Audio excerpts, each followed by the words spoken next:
I'm Michelle Jones-Brown, Jalen's mom. I'm Jason Brown, Jalen's father. I'm Jalen. Jason and I both grew up in Philadelphia, but we live in Sicklerville, New Jersey. There's 6 of us. We like to play games sometimes. Uno, that's a big thing for us. Jalen cheats, I think.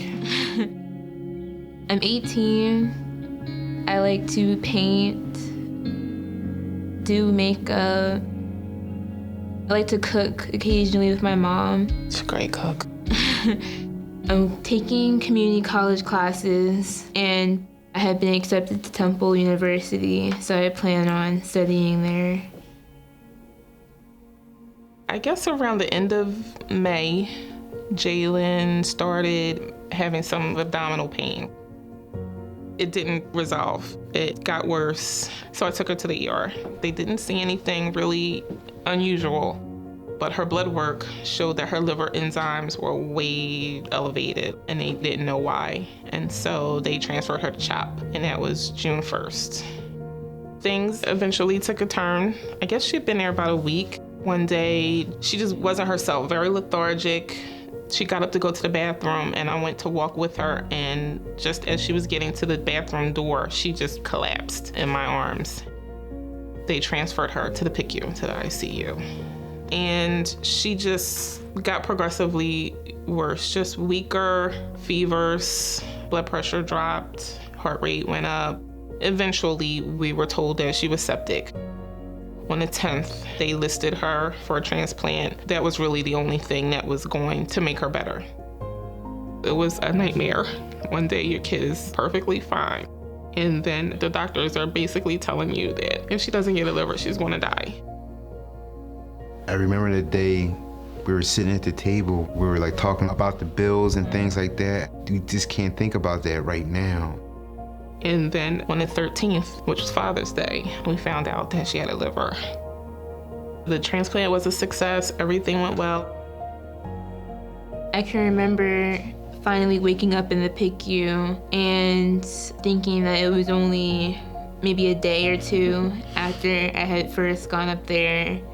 And I thought like everything was okay and that I would leave out the hospital soon and I would be able to go to graduation. And I had become even more confused when my mom told me that I had had the liver transplant, that I was going to miss graduation because it was happening that day.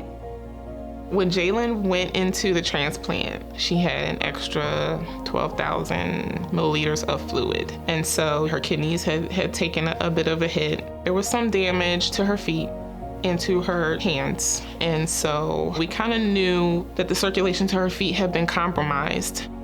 We didn't expect the surgeon to tell us they were going to have to do bilateral below the knee amputations. That was stunning, I guess is just the best word. Like I really just didn't know what to say.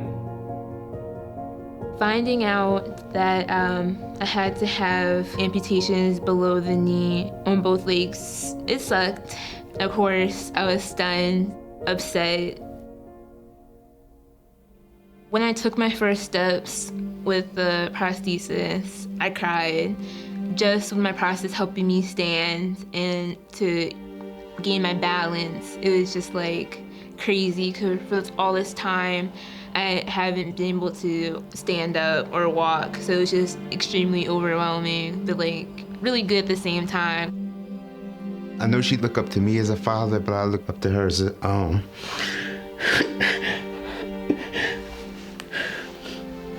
I look up to her as a role model.